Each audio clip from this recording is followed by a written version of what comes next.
പ്രധാനമന്ത്രി നരേന്ദ്രമോദി ഉദ്ഘാടനം ചെയ്ത റെയിൽവേ വികസന പദ്ധതികളുടെ തത്സമയ ദൃശ്യം തിരുവനന്തപുരം സെൻട്രൽ റെയിൽവേ സ്റ്റേഷനിലും പ്രദർശിപ്പിച്ചു. പ്ലാറ്റ്ഫോമിൽ പ്രത്യേകം സജ്ജീകരിച്ച വേദിയിലായിരുന്നു ചടങ്ങ്. മുതിർന്ന BJP നേതാവും മുൻ കേന്ദ്രമന്ത്രിയുമായ ഒ രാജഗോപാൽ ചടങ്ങ് ഉദ്ഘാടനം ചെയ്തു. ക്ഷണിക്കപ്പെട്ട അതിഥികൾക്കൊപ്പം റെയിൽവേയിലെ ഉന്നത ഉദ്യോഗസ്ഥരും പങ്കെടുത്തു. തിരുവനന്തപുരം കാസർഗോഡ് വന്ദേ ഭാരത് എക്സ്പ്രസ് മംഗലാപുരം വരെ നീട്ടുകയും കൊല്ലത്ത് നിന്ന് തിരുപ്പതിയിലേക്ക് വീക്കിലി എക്സ്പ്രസുമാണ് കേരളത്തിന് പ്രധാനമന്ത്രി നരേന്ദ്രമോദി സമ്മാനമായി നൽകിയത്. കൂടാതെ വൺ സ്റ്റേഷൻ വൺ പ്രോഡക്റ്റ് എന്ന പദ്ധതിയുടെ ഉദ്ഘാടനവും നടന്നു. വീഡിയോ കോൺഫറൻസ് വഴിയാണ് ഉദ്ഘാടനം. आज तेजी से बदल रहा है भारत.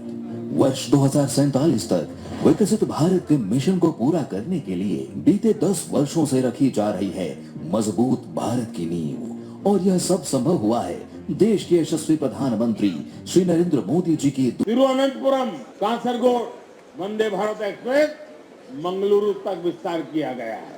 साथियों, हम दुनिया भर में कहीं भी देखें, जो देश समृद्ध हुए, औद्योगिक रूप से सक्षम हुए, उनमें रेलवे की बहुत बड़ी भूमिका रही. തിരുവനന്തപുരം റെയിൽവേ സ്റ്റേഷനിൽ പ്രത്യേകം സജ്ജീകരിച്ച വേദിയിലാണ് പരിപാടികൾ നടന്നത്. പ്രധാനമന്ത്രിയുടെ പ്രസംഗത്തിന് വൻ സ്വീകാര്യതയാണ് ലഭിച്ചത്. അതിഥികളും യാത്രക്കാരുമായി നൂറുകണക്കിന് ആളുകളാണ് റെയിൽവേ പദ്ധതിയുടെ ഉദ്ഘാടനം വീക്ഷിക്കാൻ തിരുവനന്തപുരം സെൻട്രൽ റെയിൽവേ സ്റ്റേഷനിൽ എത്തിച്ചേർന്നത്. മുതിർന്ന BJP നേതാവും മുൻ കേന്ദ്രമന്ത്രിയുമായിരുന്ന ഒ രാജഗോപാൽ ചടങ്ങുകൾ വീക്ഷിക്കാനെത്തി. ക്ഷണിക്കപ്പെട്ട അതിഥികൾക്ക് പുറമെ റെയിൽവേയിലെ ഉന്നത ഉദ്യോഗസ്ഥരും ചടങ്ങിന്റെ ഭാഗമായി. ജനം, തിരുവനന്തപുരം.